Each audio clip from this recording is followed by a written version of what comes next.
You know that moment when you're about to start something important, like work, a workout, or even just reading, and suddenly you feel this strong pull to check your phone instead? That's not laziness. That's your brain doing exactly what it was wired to do. Look for the easiest way to feel good with the least amount of effort. The problem? Our world is now full of things designed to hijack that system. Endless scrolls, instant notifications, sugary snacks, all giving your brain little rewards without real effort. And every time you choose those easy hits, you train your brain to avoid what actually matters. But here's the twist most people never hear. You can rewire that system. You can train your brain to crave the hard things, the workouts, the deep work, the meaningful goals. Because deep down, your brain wants progress more than pleasure. This isn't about willpower.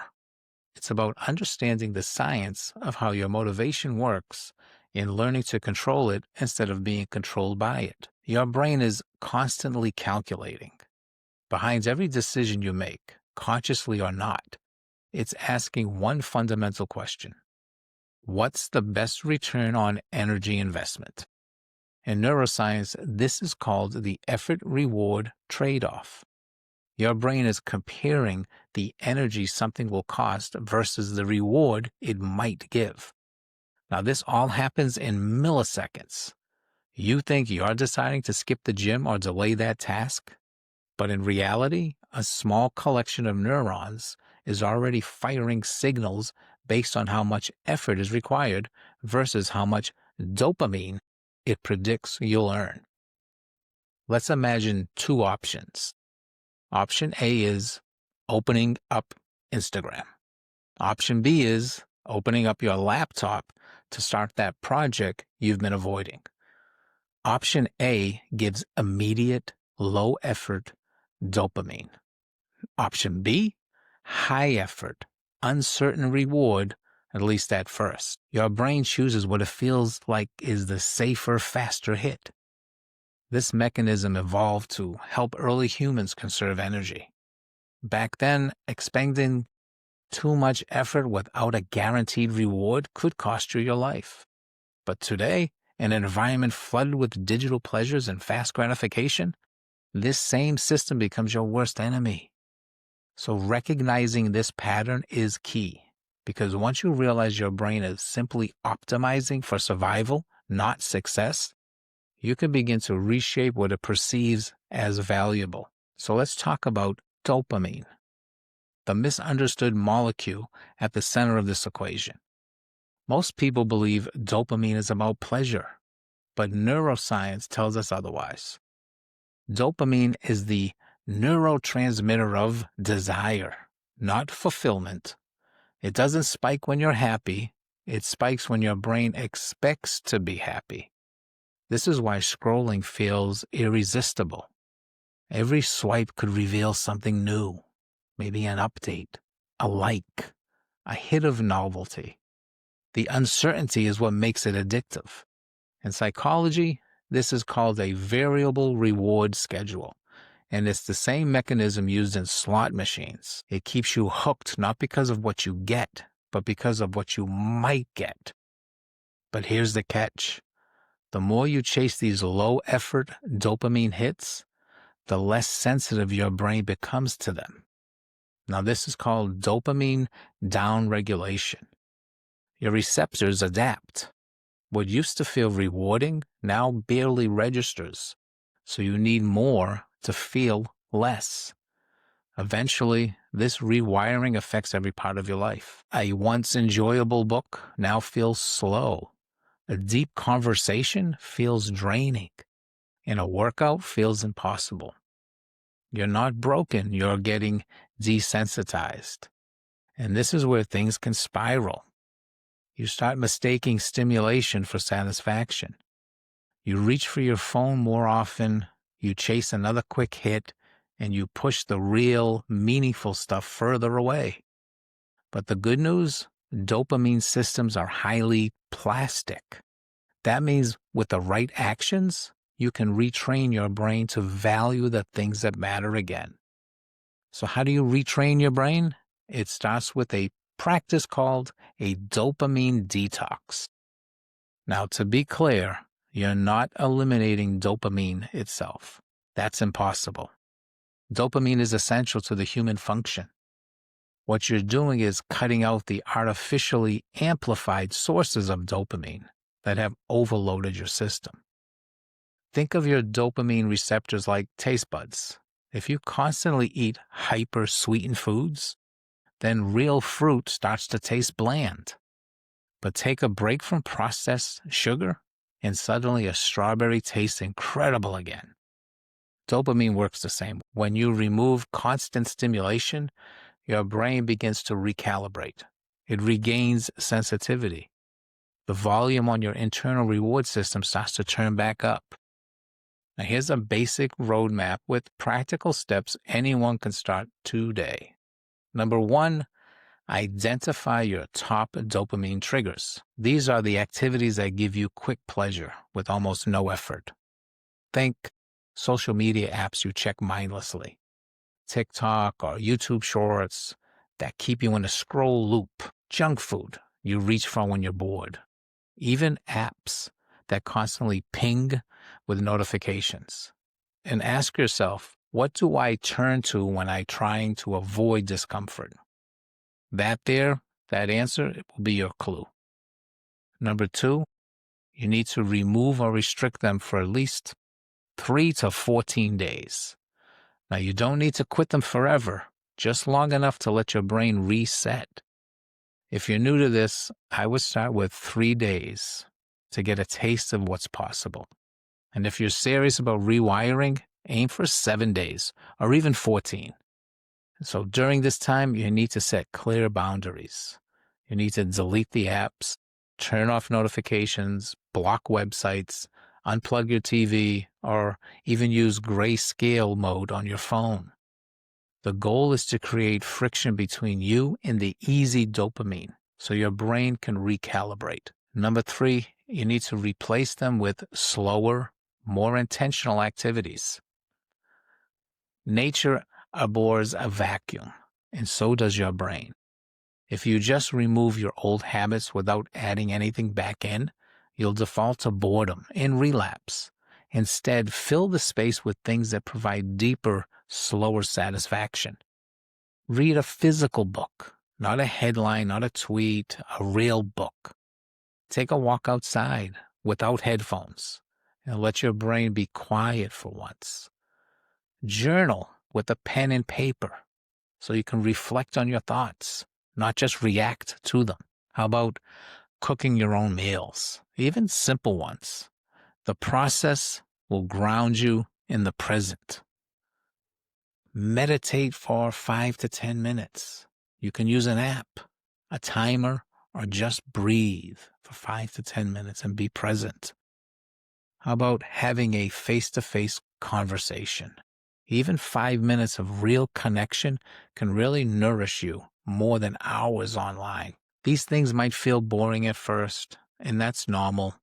Your brain has been tuned to expect that constant stimulation, but stick with it, and you'll start to notice something shift. These slow habits begin to feel satisfying. You'll feel more grounded, more clear-headed, and more in control. And that's your brain rewiring itself in real time. So here's the truth no one talks about. Pleasure is cheap, easy, and it's fleeting. It's that hit of dopamine you get from a like, a swipe, a snack. It feels good for a second, but it vanishes just as fast and leaves you craving for more. Satisfaction, on the other hand, is different. It's earned. It's slower to arrive, but lasts far longer. And more importantly, it builds self-respect. Let's say you binge a show for 3 hours. You feel entertained, sure, but afterwards, you're often left feeling drained, unproductive, and maybe you feel even guilty. That's pleasure. Now imagine working on a difficult project for the same 3 hours. It's frustrating at times, it takes effort, but when you finish, even a small part of it, you feel proud. You feel momentum. Now that's satisfaction. And neuroscience backs this up. When you complete hard things, your brain releases not just dopamine, but also serotonin and in endorphins. These are those neurochemicals associated with confidence, calm, and long-term well-being. It's what athletes experience after a tough workout, what creators feel after a long stretch of flow. And here's the kicker. The more you chase satisfaction, the less you crave empty pleasure. You start to associate effort with feeling good. You begin to crave challenge because your brain learns that it leads to real reward. Now, this is the pivot. It's when your identity starts to shift. You're no longer someone avoiding the hard things. You're someone driven by them. And once your brain starts associating effort with feeling good, you'll chase the grind instead of avoiding it. So this is where that real shift begins. Think of your brain like a computer running two different operating systems. One is ancient. It's impulsive, reactive, and focused only on immediate survival. And the other is more evolved. It's thoughtful, strategic, and designed to chase long-term goals. The impulsive system wants dopamine now. It pushes you towards comfort, distraction, and whatever feels easiest. The strategic system is slower but smarter. It wants fulfillment, not just relief. Every time you choose discipline over distraction, you're strengthening that higher system. And the more you practice it, the stronger those neural pathways become. Scientists call this neuroplasticity, your brain's ability to physically rewire itself based on your habits. Here's the magic. You don't need a life overhaul. Even tiny, consistent changes begin to shift your brain's default setting. Choosing to read 10 minutes instead of scrolling. Finishing a task before checking notifications. Showing up to the gym, even when it's inconvenient. These micro decisions accumulate. They become your new identity. Eventually, effort feels normal. Hard things feel less hard. Focus comes more easily. You're not forcing discipline. You are disciplined. That's the real upgrade. You're not just changing your habits. You're changing what your brain craves. That's a transformation you can feel and one science can measure. Let's be honest, willpower is overrated. People think they fail because they're lazy or unmotivated. But more often, they fail because their environment is stacked against them. Every distraction is one swipe away. Every bad habit is one tap from being triggered. Willpower is like trying to hold your breath underwater. You can do it for a while, but eventually you'll break. Systems are what keep you from drowning. Instead of relying on discipline in the moment, build systems that make the right choice obvious and easy. Put your phone in another room when you work. Use website blockers like Cold Turkey or Freedom. Leave your workout clothes where you can see them. Prep meals ahead of time so healthy choices are convenient. And turn off non-essential notifications permanently. The idea is to reduce decision fatigue. Make the good choice the default choice. It's like setting up bumpers in a bowling lane. You can still roll the ball, but now it's almost impossible to gutter it. And remember, you don't need perfect systems. You just need better ones. Small friction equals big results.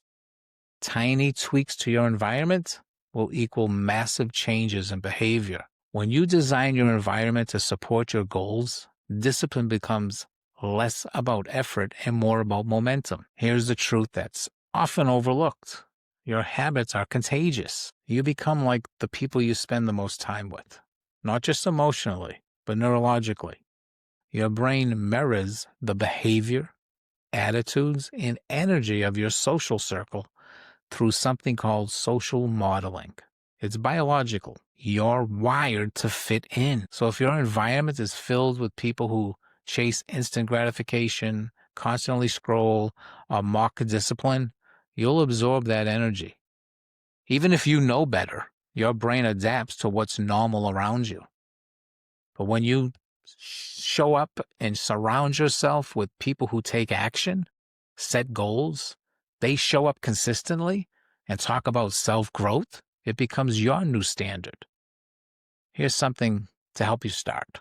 I would suggest join a challenge. It could be a fitness challenge. It could be writing. It could be a digital detox. Anything that gives you a shared goal and a reason to show up. You'll build momentum faster and feel supported. Try finding an accountability partner. Just one person, same goals, daily or weekly check-ins. This small connection can double your consistency because it shifts your mindset from I should to we will, and then plug into the right community, whether it's online or offline. Discord groups, group chats, mastermind calls, local meetups. The format doesn't matter, but the shared energy does. And make discipline your social norm. When focus, effort, and integrity are celebrated, not mocked, you start to reflect those values. Your brain relaxes into the effort.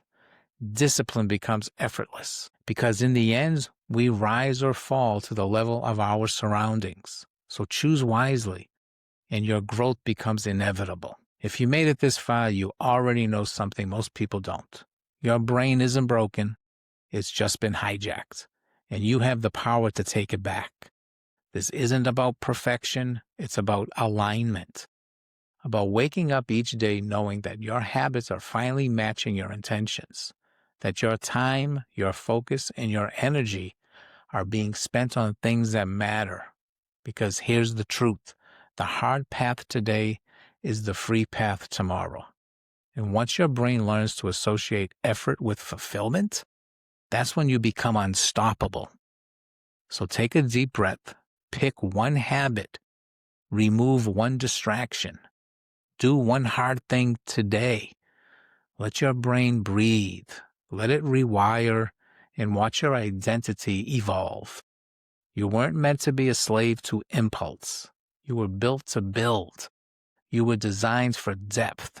If this message hit home, don't just move on. Subscribe to this channel because this is where we rewire minds for discipline, purpose, and freedom.